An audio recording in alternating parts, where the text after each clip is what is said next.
আজ আমি আপনাদের চিকেন মাখনি রেসিপি করে দেখাবো। তার জন্য আমরা কাজু আর ফ্রেশ ক্রিমের একটা পেস্ট বানিয়ে নেব। আর এদিকে একটা খাড়া মশলা বানিয়ে নিতে হবে। তার জন্য লাগবে গোলমরিচ, সাদা গোলমরিচ, জিরে, ধনে, শুকনো লঙ্কা, এলাচ। তো এর একটা এবার আমরা শুকনো পেস্ট বানিয়ে নেব। প্রথমেই আমরা কড়াতে সরষের তেল দিয়ে দিয়েছি। তার উপরে আমরা বাটার কি আপনারা ঘি দিতে পারেন, আমি তো ঘি দিচ্ছি। কেন, এইদিকে আমাদের তেল গরম হয়ে গেছে, ঘি আর তেল গরম হয়ে গেছে। এর উপরে আমি পেঁয়াজ বাটা দিয়ে দেবো। এবার আমরা পেঁয়াজটাকে ভালোভাবে ভেজে নেব। পেঁয়াজ ভাজা হয়ে গেছে, এর উপরে আমরা আদা রসুনের পেস্ট দিয়ে দেবো। পেস্ট দিয়ে আমরা ভালোভাবে নেড়ে নেব যেন আদা রসুনটা ভাজা হয়ে যায়। এবার আমাদের পেঁয়াজ আর আদা ভাজা হয়ে গেছে। এবার আমরা এর উপরেতে মাংস দিয়ে দেবো।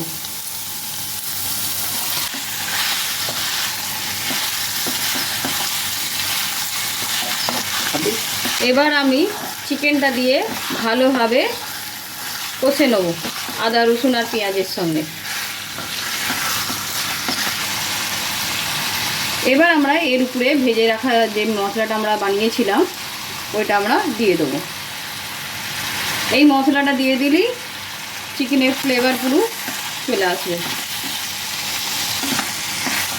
এই মশলাটা দিয়ে আমাদের ঘরে ভালোভাবে কষতে হবে যাতে মশলাটা চিকেনের মধ্যে অবজর্ব করে।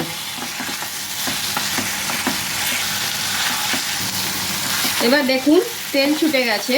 তো এর উপরে এবার আমরা দই দিয়ে দেবো।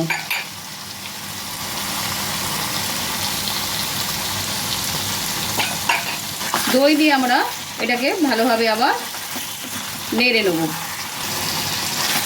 নেড়ে আমরা ভালোভাবে কষে নেব। নিয়ে আমরা আবার কিছুক্ষণের জন্য ঢেকে দেবো। এবার দেখুন আমাদের পুরো জল ছুটে গেছে। এবার আমরা এর উপরে পরিমাণ মতো নুন দেবো। দিলে কি হবে, আরেকটু জল বেরিয়ে যাবে। এবার দেখুন আমি নুনটা দিতে পুরো জলটা ছুটে গেছে। তো আমাদের যদি মনে হয় আরেকটু জল লাগবে তো অল্প করে আরেকটু জল দিয়ে দেবেন। তো আমি অল্প করে একটু জল দিয়ে দিচ্ছি।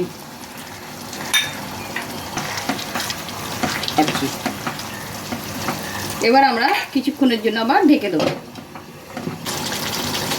আমরা এবার ফ্রেশ ক্রিম আর কাজুর যে পেস্টটা করেছিলাম সেটা এবার আমরা দিয়ে দেবো। এতে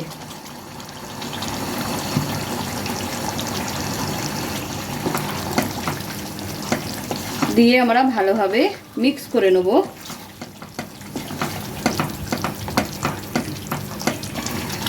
এই দেখুন এবার আমাদের চিকেন মাখনির কালার চলে এসেছে।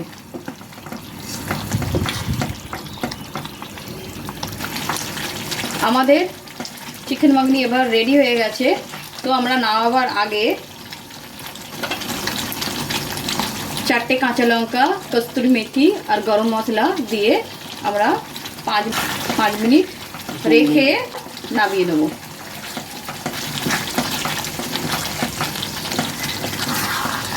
দেখুন কত সুন্দর কালার এসেছে। এইটা আমরা রুটির সঙ্গে খেয়ে দেখতে পারেন। আমার এই রেসিপি আপনাদের কীরকম লাগলো বলবেন, আর আপনারা অবশ্যই বাড়িতে বানিয়ে খেয়ে দেখবেন।